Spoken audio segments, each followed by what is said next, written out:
বন্দে পুরুষোত্তমম, বন্দে পুরুষোত্তমম, বন্দে পুরুষোত্তম। আপনারা যদি সামনে না আসেন দাদা আলোচনা করে মজা পাবে না, কারণ ভক্তদের উদ্দেশ্যে কথা বলবে। সেই ভক্তরা যদি কাছে না থাকে, আসে পড়েন মায়েরা, আসে পড়েন ভিতরে আসে, আসেন ভিতরে আসেন, ভিতরে এসে পড়েন, লোকজন না থাকে। পরম দয়াল আমাদের উদ্দেশ্যে আশীষ বাণী প্রদান করেছিলেন। সেই আশীষ বাণীগুলো দয়ালের আশীর্বাদ, দয়ালের সেই আশীর্বাদগুলো শ্রবণ করলে আমাদের মঙ্গল হবে। আমি প্রথমে আশীষ বাণীটিকে পাঠ করছি, তারপর কিঞ্চিত আলোচনা করে শেষ করে দেব। কারণ শ্রী শ্রী ঠাকুর বলেছেন 1 থেকে 1.5 ঘন্টা, সর্বোচ্চ 2 ঘন্টার মধ্যেই অধিবেশন শেষ করতে হয়। আমরা 7:30 নাগাদ শুরু করেছি নাকি, তাহলে 9:30 কিন্তু বাজতে চললো, 2 ঘন্টা হয়ে যাচ্ছে। এরপরে আর সবার মন স্থির থাকবে না, বাড়ি যাওয়ার জন্য মন ছুটবে। তাই সেজন্য আমরা তাড়াতাড়ি শেষ করব। শ্রী শ্রী ঠাকুরের দেওয়া সেই আশীর্বাদ। ঠাকুরের সেই কথা 60 নম্বর বাণীটি ছোট্ট একটি আশীর্বাণী পাঠ করছি। আমার একান্ত যিনি পরমপিতা পরমেশ্বর যিনি, তাঁর চরণে একান্ত নিবেদন আমার। তোমরা প্রত্যেকে তোমার পরিবার পরিবেশ সহ সুখে সুদীর্ঘ জীবী হয়ে বেঁচে থাকো। বোধ বিবেক কর্মতৎপরতায় বুদ্ধি কুশল প্রস্তুতি ও নিয়ন্ত্রণে বিপদ আপদ দুঃখ কষ্ট তোমাদের সহজেই সুনিয়ন্ত্রিত ও নিরস্ত্র হয়ে উঠুক। তোমরা তোমাদের পারিপার্শ্বিকের প্রত্যেকেরই আশ্রয় হয়ে ওঠো। তোমাদের সান্নিধ্য ও সক্রিয় সেবায় সকলেই যোগ্যতায় উৎপর্দিত হয়ে শান্তি স্বস্তি ও জীবনে উজ্জ্বল হয়ে উঠুক। তোমরা স্থানুক চলনে সুখী হও, শান্তি পাও, তৃপ্তি পাও, এই আমার একান্ত প্রার্থনা।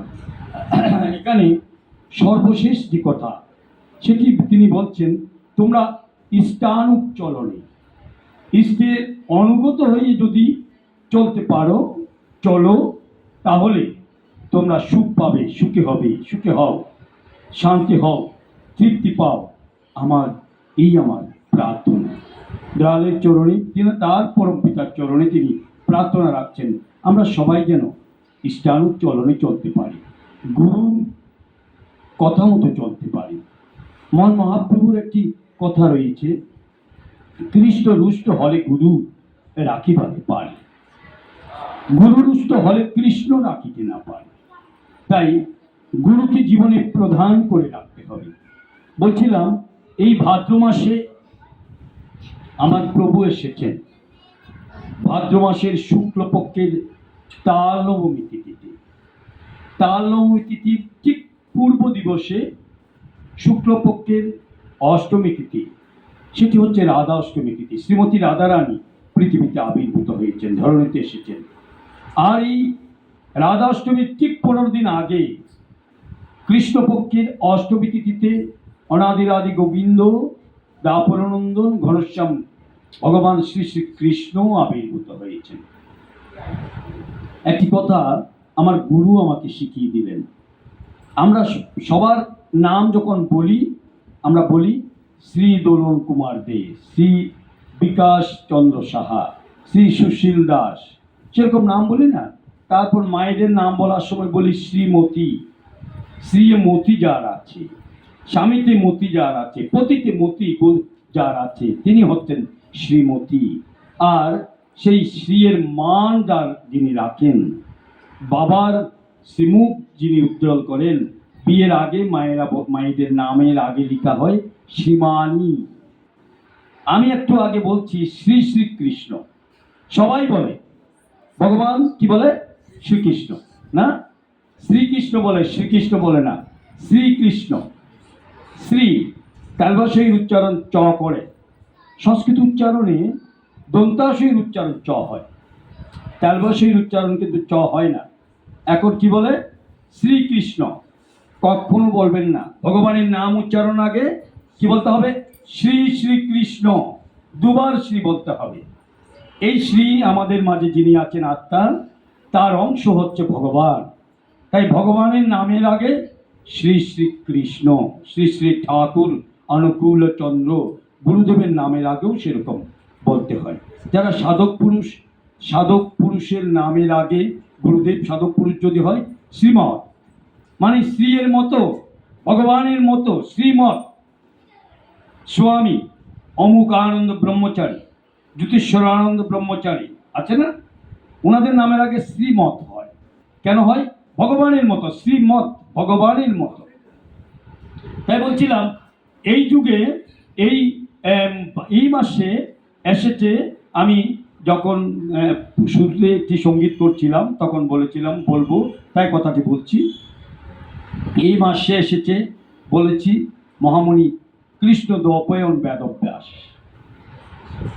মহামণি কৃষ্ণ এই মাসে এসেছেন গণেশ চতুর্থী তিথিতে, এই মাসে এসেছেন সিদ্ধিদাতা গণেশ।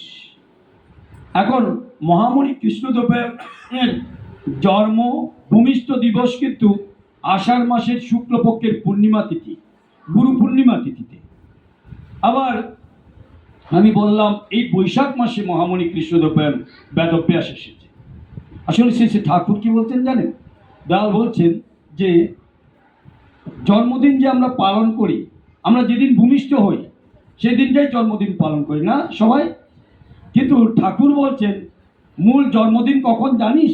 যেদিন মাতৃগর্ভে ইন করেছিলি, মাতৃগর্ভে যেদিন ইন হয়েছি সেদিন হচ্ছে জন্মদিন।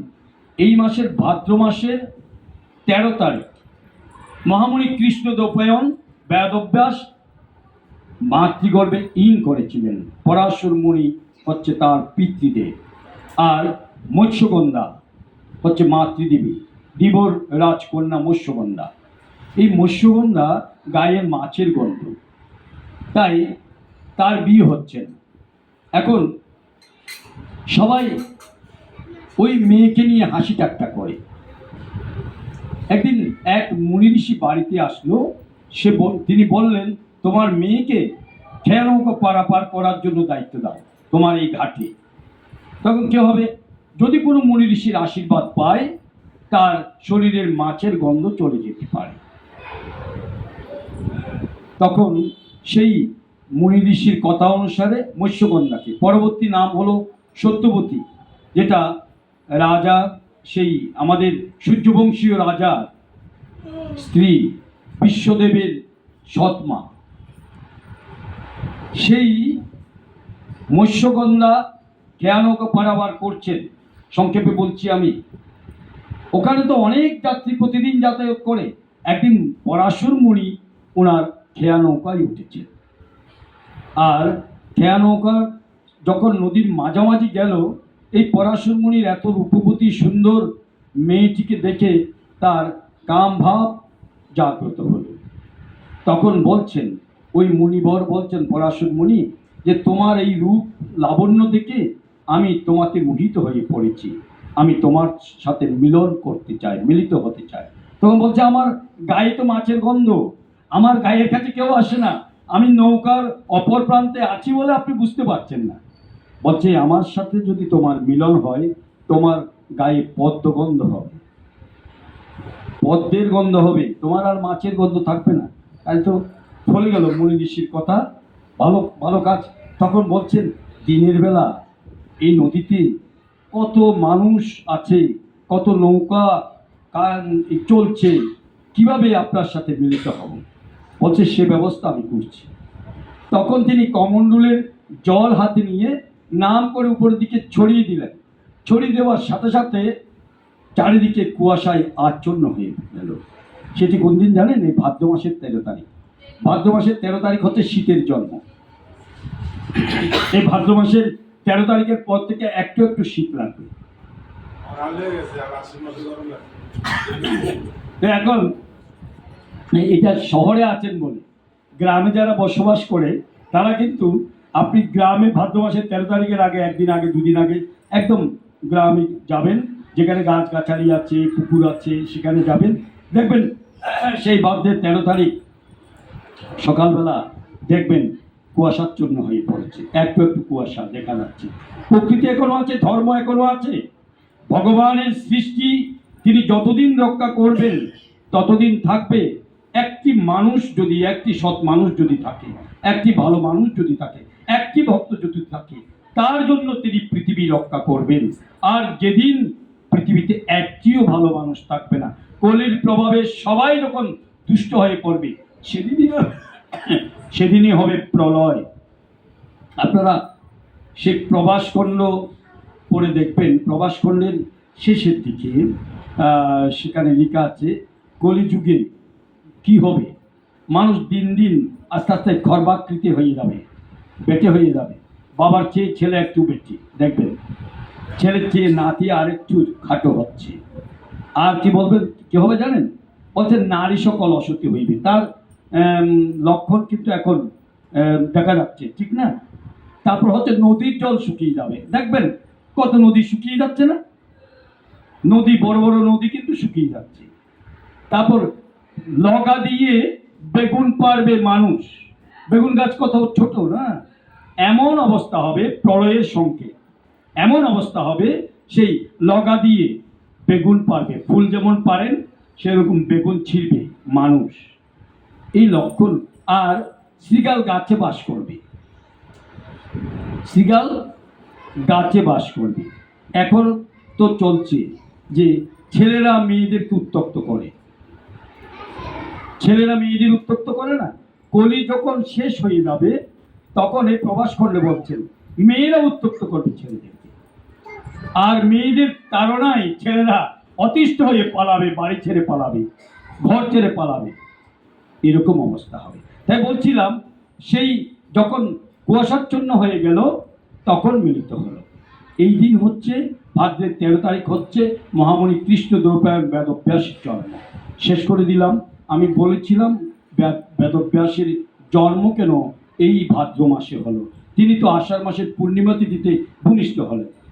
গুণে দেখেন তার 10 মাস পার হওয়ার পরে এই ভাদ্র 13 তারিখ, ভাদ্র, আশ্বিন, কার্তিক, অগ্রহায়ণ, পৌষ, মাঘ, ফাল্গুন, চৈত্র, বৈশাখ, জ্যৈষ্ঠ, আষাঢ়, এই 10 মাস পার হয়ে আষাঢ় মাসে একাদশ মাসে গিয়ে তার জন্ম হলো, মহামণি কৃষ্ণ দ্বৈপায়ন বেদব্যাসের জন্ম হলো। বেশি কথা বলবো না, যে আমার দাদা বলছিলেন কথা বলা যাবে, তারপরেও তো ধৈর্যচ্যুতির একটা ব্যাপার আছে। আমার যে দাদা গান করলো, ওনার নাম কি? সজলদাকে পেয়ে আমি তৃপ্ত হলাম। মায়েরা ওনার কণ্ঠে আরো গান শুনতে চায়। এখন উনি, আমার দাদার যদি সময় থাকে আমি শেষ করে দেব, তার কণ্ঠে মায়েরা আরো একটি সঙ্গীত শুনতে চাচ্ছেন, যদি সময় হয় তাহলে হবে। আর হবে না, পরবর্তীতে সজলদাকে বলবো আগামী অধিবেশনগুলিতে যেখানে সময় পান যাবেন, সেখানে আগামীকাল সকালবেলা মন্দিরে অধিবেশন আছে, সেখানে আমরা অধিবেশনে মিলিত হব। আমরা এখানে অনেক মায়েরা এসেছি, এই মায়েদের ধর্ম আমার দাদার আলোচনাতে এসেছে, দাদার আলোচনার রেশ ধরে আমি বলছি। মায়েদের কিন্তু সহজ ধর্ম, মায়েরা কিন্তু অনেক অল্প ধর্মে, অল্প কাজে কিন্তু মুক্তি লাভ করবে। শ্রী ঠাকুরের একজন বান্ধবী ছিলেন, ছোট্টবেলার বান্ধবী, নাম ছিল পুঁটি। পুঁটির সাথে খেলতেন অনেক। তখনকার সময় তো ছোটবেলায় বিয়ে হয়ে যায়, তাই 5-6 বছর বয়সে বিয়ে হয়ে গেছে। 5 বছর বয়সে বিয়ে হওয়ার পরেও তখনকার সময়ে কিন্তু বিয়ে হওয়ার পরে মেয়ে শ্বশুর বাড়িতে যেত না। এখনো বিহার রাজ্যে আছে, আমি বিহারে অনেকদিন বসবাস করেছি, সেখানে দেখি সেই শ্বশুর বাড়িতে পাঠাতো না, মেয়ে বাবার বাড়িতে থাকতো। আর শ্বশুর বাড়ি থেকে বিয়ের পরে শ্বশুর বাড়ি থেকে প্রতি মাসে মেয়ের জন্য, সে পুত্রবধূর জন্য খোশপুর পাঠাতো। তখনকার সময়ে ঘোড়ার গাড়িতে করে, গরুর গাড়িতে করে মাসে একবার ধান, চাল, বিভিন্ন রকমের তরি তরকারি সেই বৌমার জন্য পাঠিয়ে দিত সেই বৌমার বাবার বাড়িতে। যখন সেই বৌমা যখন যেদিন সাবালিকা হয়, সেদিন দুবাড়িতে অনেক আনন্দ হয় যে আমাদের বৌমা সাবালিকা হয়েছে। আমার ঠাকুরের একটি বাণী আছে, রজস্বলা হলেই নারী বর বরণের অধিকারী। রজস্বলা হলেই নারী বর বরণের অধিকারী। তখনকার সময় এত ছোট্ট বয়সে কেন বিয়ে হতো? এর সায়েন্টিফিক দিক কি? এর সায়েন্টিফিক দিক কি হচ্ছে জানেন? ছোট্ট বয়সে যখন বিয়ে হয়ে যেত, সে তো তার মনের মধ্যে একটি পুরুষের ছাপ পড়ে গেছে, আমার বর অমুক, বরকে সে চিনে গেছে। তখন সে আর কোনো পুরুষের দিকে তার নজর যাবে না, তার চিন্তায়ও আসবে না, অন্য কোনো পুরুষের কথা তার মাথায়ও আসবে না। গতকাল আমার মা শ্রাবণী মা সেই দুর্গাবাড়িতে আলোচনা করছিলেন, একটি বাণী বলেছিলেন শ্রাবণী মা, সেটি হচ্ছে মেয়ে নষ্টে জাত পুরুষ নষ্টে যায় না জাত, মেয়ে নষ্টে জাত কুকুখার। তাই মাগুলিকে রক্ষা করার জন্য, মাগুলিকে সঠিকভাবে রাখার জন্য, মায়ের চরিত্র ঠিক রাখার জন্য তখনকার সময়ের মুনি ঋষিরা, তখনকার সময়ের সমাজ ব্যবস্থা ছোট্টবেলায় মেয়েটিকে বিয়ে দিয়ে দিতেন। এখন সেই আমরা বিজ্ঞানের যুগে এসে 18 বছরের আগে মেয়ে বিয়ে দেওয়া নিষেধ, যে আমাদের যে সরকারের যে বিধান, এটি করতে গিয়ে এখন কি হচ্ছে, 18 বছর, 19 বছর, 20 বছর, 22 বছরে মেয়ের বিয়ে হচ্ছে। তার আগে সে সাবালিকা হচ্ছে, তার আগে তার মনে পুরুষের প্রতি একটি আকর্ষণ সৃষ্টি হচ্ছে এবং স্কুলে যাচ্ছে, কলেজে যাচ্ছে। শ্রী ঠাকুর বলছেন, বিদ্যালয়ে ছেলে মেয়ে এক যুগতে করলে পড়াশোনা, পড়ার চেয়ে বাড়ে তাদের কামের উপাসনা। তাই তিনি সেই কো এডুকেশন, ছেলে মেয়ে একসাথে পড়া, স্কুলে একসাথে কলেজে পড়া, সেটি পছন্দ করতেন না। এখানে আলাদা বালক বিদ্যালয় রয়েছে, বালিকা বিদ্যালয় রয়েছে না, সেরকম ব্যবস্থা কিন্তু তখনকার সময়ে ছিল। আগেকার দিনে গুরুগৃহে ছেলেদের পাঠানো হতো, আর মেয়েরা বাবার কাছ থেকে শিক্ষা দীক্ষা করতেন, বাবার কাছ থেকে লেখাপড়া করতেন। তাই এই মায়েদের যে মুক্তি একদম মায়েদের হাতে, সেটি হচ্ছে কি? সেটি হচ্ছে সে পতিগত প্রাণা হওয়া, পতির পদাঙ্ক অনুসরণ করে চলা, পতিকে খুশি করার জন্য সদা সর্বদা চেষ্টা করা। শ্রী ঠাকুরের একটি বাণী আছে, বাণীটি হচ্ছে, স্বামীর কি দোষ ধরিস না মেয়ে, বলিস না তা খোঁচা দিয়ে, অন্তরেতে তৃপ্তি নিয়ে শুধরে নিবি সব নিয়ে। এখানে অনেকগুলো মা আছে, তাই আজকে মায়েদের কথাগুলোই বলছি। তাই স্বামীকে সেবা করা, সন্ধ্যাবেলা এখন অনেকের ঠাকুর করে, অনেক ঠাকুরের বিগ্রহ আছে, সেই বিগ্রহগুলিকে পুজো দিয়ে প্রার্থনা করে, একটু গীতা পাঠ করে, একটু লক্ষ্মীর পাঁচালি পড়ে, সমস্ত কিছু করতে 1-1.5 ঘন্টা সময় লেগে যায়। আমি বলবো, ঠিক ওই সময়ে ঠাকুর ঘরে ঢুকবো কিংবা ঢুকে গেছি, পুজোর আয়োজন চলতেছে, ওই সময় স্বামী দেবতা বাড়িতে আসলেন। স্বামী দেবতা এসে বলছেন, শোনো না, আমার প্রচন্ড মাথা ধরেছে, আমাকে একটু চা দাও না। এখন কি করবেন মায়েরা বলেন? 1.5 ঘন্টা কিন্তু লাগবে, বলেন তো দেখি মায়েরা কি করবেন? 1.5 ঘন্টা সময় লাগবে ঠাকুর ঘরের কাজ শেষ করতে। কিন্তু স্বামী এসে গেছে, বলছে 1 কাপ চা দাও, আমার মাথা ধরেছে। কি করবেন? ঠাকুর সেবা দিয়ে তারপর চা দেবেন। হ্যাঁ, ধন্যবাদ। মায়ের জন্য একটা উলুধ্বনি হোক, বন্দে পুরুষোত্তমম, বন্দে পুরুষোত্তমম, বন্দে পুরুষোত্তমম। আগে পতিকে শান্তি করতে হবে, আগে চা দিতে হবে। আমি সময় ক্ষেপণ করছি না, রামকৃষ্ণ কথামৃতের সেই একটা পতিব্রতা মায়ের একটি গল্প আছে, গল্পটি বললে একটু সময় যাবে, বলবো নাকি? হ্যাঁ, কি বলেন? বলবো? বলবো? হ্যাঁ, আমার বড় মা কি বলে? আচ্ছা শুনেন, গভীর জঙ্গলে, এটা রামকৃষ্ণ কথামৃতের গল্প। গভীর জঙ্গলে এক সন্ন্যাসী, তিনি একটি গাছের নিচে বসে সাধনা করছেন, অনেকদিন সাধনা করেছেন। একদিন ওনার ওই গাছের মগডালে বসে একটি পাখি বসে, পাখিটি তার সন্ন্যাসীর মাথায় বিষটা ত্যাগ করেছে, মল ত্যাগ করেছে। সন্ন্যাসীর ধ্যান ভেঙে গেল।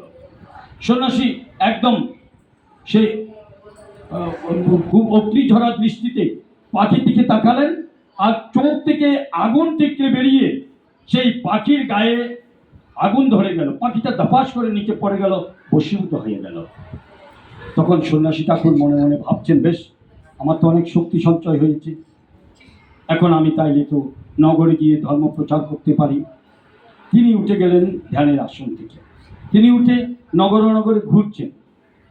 মিথিলার ধর্মনগরে একটি মা, পতিব্রতা মা, তিনি সেই সন্ন্যাসী, ওনার বাড়িতে গেলেন সন্ন্যাসী ঠাকুর। ভিক্ষাং দেহি ভবতী, ভিক্ষা চাইলেন মায়ের কাছে। মা ভিক্ষা দিতে দেওয়ার জন্য ঘরে গেলেন, ভিক্ষা পাত্র নিয়ে সেই কিছু চাল, কিছু তরি তরকারি তুলছেন। এমন সময় ওনার বর আসছেন, পতিদেবতা আসছেন। পতিদেবতা বলছেন, কই গো? যেই ডাক দিলেন তখনই সেই মাটি ভিক্ষাপাত্র রেখে পতিদেবতার কাঁধের গামছা নামিয়ে পতিদেবতাকে স্নানের জিনিসপত্র দিয়ে তারপর পতিদেবতা স্নান করতে গেলেন। স্নান করে আসার পরে পতিদেবতাকে খেতে দিলেন। খেতে দেওয়ার পরে বসে বসে বাতাস করছেন।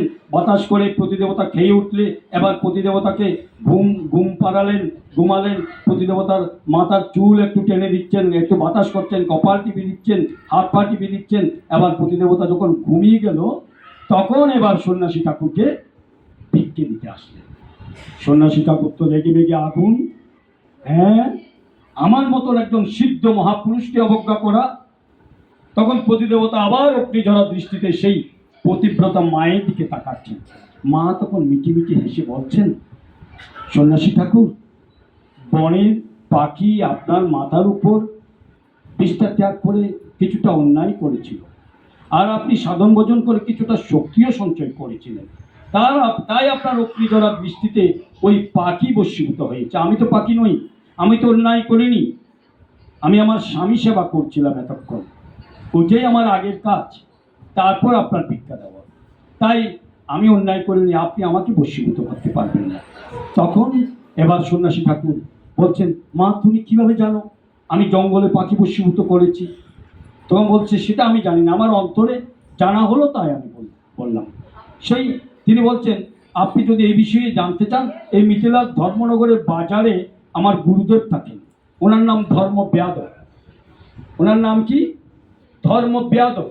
আমার গুরুদেব থাকেন, ওনার কাছে যান, গুরুদেবের কাছে গিয়ে আপনি জিজ্ঞেস করেন। তখন মিথিলার ধর্মনগরে সে বাজারে গেলেন। বাজারে ধর্মব্যাধের দোকান কোথায়? ধর্মব্যাধের দোকান কোথায়? ব্যাধ মানে বুঝেন? ব্যাধ মানে, সবাই নড়াচড়া করছেন, ভালো লাগছে না নিশ্চয়ই। ব্যাধ মানে বুঝেন? ব্যাধ মানে মাংস বিক্রেতা, কসাই। সোজা বাংলা ভাষায় যাকে বলা হয় কসাই, মাংস বিক্রয় করে। সেই ব্যাধের দোকান দেখিয়ে দিল ধর্মব্যাধ। ধর্মব্যাধের দোকানে সঠিক ওজন পাওয়া যায়, ভালো মাংস পাওয়া যায়, ভেজাল করেন না তিনি। তাই ওনার দোকানে প্রচুর ভিড়, মাংস বিক্রি হচ্ছে। আর সেই মাংস বিক্রি করতেছে বলে অনেক লোক আছে বলে ধর্মব্যাধকে দেখা যাচ্ছে না। একটু পরে একটু যখন খরিদ্দার কমলো তখন ধর্মব্যাধ নিজেই সন্ন্যাসী ঠাকুর একটু দূরে দাঁড়িয়ে আছে। বলছেন, সন্ন্যাসী ঠাকুর এদিকে আসুন, আপনি বসুন, আপনাকে পতিব্রতা মিথিলা নগর থেকে পতিব্রতা মা পাঠিয়েছে, আপনি বসুন, আমার কিছুক্ষণ পরেই আমার কাজ শেষ হয়ে যাবে। এবার ভালো ওজন পাওয়া যায় বলে, ভালো কোয়ালিটি মাংস পাওয়া যায় বলে তিনি মাংস বিক্রি করলে হয়ে গেল। ওনার মাংস বিক্রি করে অন্যান্য ব্যাধদের দোকান, অন্যান্য কসাইদের দোকানে মাংস বিক্রি হয়। ওনারটা শেষ হলে এবার ওনাকে নিয়ে মাংসের দোকান পরিষ্কার করে বাড়িতে চলে গেল। বাড়িতে গিয়ে সেখানে মা বাবা আছে, মা বাবাকে তুলে শয্যা থেকে তুলে স্নান করালেন, মা বাবাকে খাওয়ালেন। খাওয়ার দাওয়ার দেওয়ার পরে এবার সন্ন্যাসী ঠাকুরকে জিজ্ঞেস করছেন, আমি সন্ন্যাসী ঠাকুরকে ব্যাধ জিজ্ঞেস করছেন, ধর্মব্যাধ, আমি কিন্তু মাংস বিক্রি করলেও আমরা নিরামিষাশী, আমরা মাংস ভক্ষণ করি না, মাছ মাংস ভক্ষণ করি না। আপনি যদি চান আমাদের সাথে প্রসাদ নিতে পারেন, আর যদি আপনি রান্না করে প্রসাদ পেতে চান তাও পেতে পারেন। তখন সেই সন্ন্যাসী বলছেন, আমি রান্না করার কথা কিংবা প্রসাদ পাওয়ার কথা পড়ে। ওই পতিব্রতা মা কিভাবে আমি জঙ্গলে পাখি বশীভূত করেছি সেটা কিভাবে জানলো? পতিব্রতা মা তো এখন এখন সেই কাউকে পাঠিয়ে আপনাকে সংবাদ দেওয়ার মতন সময় নেই। আমি তো অনেক আগেই চলে এসেছি। পতিব্রতা মা আমাকে যে আপনার কাছে পাঠালো সেটা আপনি কি করে জানলেন? এটা আমাকে বলুন। তুমি বলছে সেটি সৎকর্ম করলে, কর্তব্যকর্ম করলে, ঈশ্বরের নাম কীর্তন করলে, প্রতিনিয়ত ঈশ্বরের নাম করলে মনের মধ্যে যখন যা প্রয়োজন তখন তার প্রতিবাদ হয়। আমি এতটুকু বুঝি, তার বেশি বুঝি না। কর্তব্য কর্মই তপস্যা। তার মায়েদের কাজ হচ্ছে স্বামী সেবা করা, আর কোনো কাজ নেই, আর কিচ্ছু লাগবে না, পতিব্রতা হওয়া। আর স্বামীকে, ওই আমার ঠাকুর যে বলতেন, স্বামীর কি দোষ ধরিস নামিয়ে, একদম দোষ ধরা যাবে না। বলিস না তা খোঁচা দিয়ে, অন্তরেতে তৃপ্তি নিয়ে শুদ্রে নিবি, সব বিনিয়ে। যে আসলে বেশি দাদা থাকে তখন আমাকে প্রশ্ন করবেন যে শুধু মায়েদের নিয়ে কথা বলছেন, এখন দাদাদের নিয়ে, স্বামীদের নিয়ে একটু কিছু বলুন। সে আসলে স্বামীদের পক্ষের কথা, স্বামীদের কর্তব্য কি সেই সম্পর্কে কথা সে আসলে বলবো। এখন শেষ করে দেব। তার আগে একটু কীর্তন না করলে যে ভালো লাগে না, তাই কীর্তন করছি, কথা বলবো না। কীর্তনের মধ্যে শুধু কীর্তন করছি। এখন এটা একটু ধরুন। আমরা কিভাবে চলবো, কিভাবে স্বামী সেবা করব, কিভাবে ঠাকুরের কাজ করব, শুধু ভাবি। ঋত্বিক দাদা বলে গেছেন, কিন্তু স্বামী তো অনেক অন্যায় করে ফেলে, তখন তো দোষ ধরতে হয়। কিভাবে দোষ ধরবো না? এটা অনেক মনের মধ্যে ঘুরপাক কাটছে না? বললেই হলো, দোষ ধরবো না সেটা বললেই হলো। তাই শুধু ভাবি, আমরা এখন ভাবনার মধ্যে পড়ে গেছি না? তাই আমার দয়াল ঠাকুরের ভাবাদর্শী ভক্তকবির লেখা একটি গান, অতুই ভাবতে গেলে ফুল পাবি না, অতুই ভাবতে গেলে ফুল পাবি না, ভাবনা শুধু হবে পল্লবে তার চরণ তলে, যে করবে ভগবান। ভাবতে গেলে ফুল পাবেন না, শুধু ভাবটাই থাকবে। তার চরণে লুটিয়ে পড়ুন, তার কথা মতো চলুন। তিনি কিভাবে চললে আপনার স্বামীকে নিয়ে, সংসার নিয়ে ভালো থাকবেন, তিনি তার নির্দেশনা দিয়েছেন। প্রতিনিয়ত নাম করলে, ধ্যান করলে, তার কথা চিন্তা করলে, উষাই নিশাই মন্ত্র সাধন, চলায় ফেরায় যোগ। সেই চলায় ফেরায় যখন জপ করবেন, উষাই নিশাই মন্ত্র সাধন যখন করবেন, তখন আপনার সমস্ত চিন্তা, সমস্ত কথা, সমস্ত প্রশ্নের জবাব আপনার অন্তরে পেয়ে যাবেন। তাই আমরা করি, ভাবতে গেলে কুল পাবি না, ভাবতে গেলে কুল পাবি না, ভাবনা শুধু হবে সার, ভাবনা শুধু হবে সার। পল্লবে তার চরণ তলে যে করবে ভব পার, পল্লবে তার চরণ তলে যে করবে ভব পার।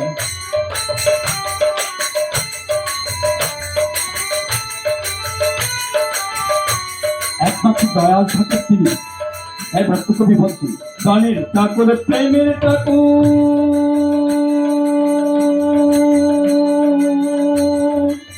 দয়াল শ্রী অনুকূল,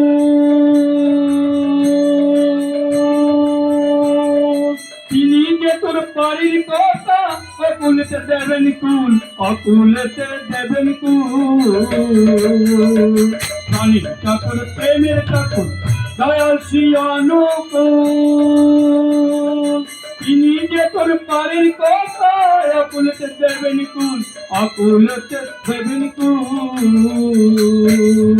জয় রাধে বলে আনন্দে দুই বাহু তুলে, জয় রাধে বলে আনন্দে দুই বাহু তুলে, সহ্য করে তুলে পেলে, সুখ দুঃখে সব তুলে পেলে, হিমায় ফুলে চলেকবার, হিমায় ফুল চলেকবার। পল্লবে তার চরণ তলে যে করবে ভব পার, পল্লবে তার চরণ তলে যে করবে ভব পার। ভাবতে গেলে কুল পাবি না, ভাবতে গেলে কুল পাবি না, ভাবনা শুধু হবে সার।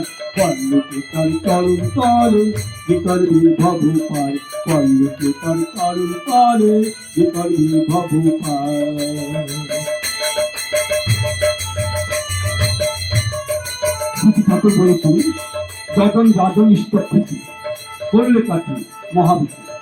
বৃক্ষোত্তর জীবনে অবশ্যই পরিপালনীয় এই পাঁচটি যজন, যাজন, ইষ্টপ্রীতি, সস্তরণী, সদাচার। এই পাঁচ নীতি পালন না করলে আপনি পূর্ণাঙ্গ সৎসঙ্গী, পূর্ণাঙ্গ ঠাকুরের সন্তান হতে পারবেন না। সস্তরণী মানে ঈশ্বরের মানুষ, দেবতার মানুষ, ভগবানের মানুষ।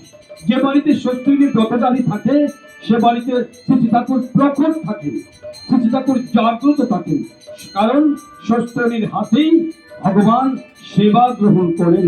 তাই যজন যাজন ইষ্টপ্রীতি সত্যের সদাচার প্রত্যেককে পরিপালন করতে হবে। তাই ভক্ত কবি বলছেন, যজন যাজন ইষ্টপ্রীতি সত্যয়নী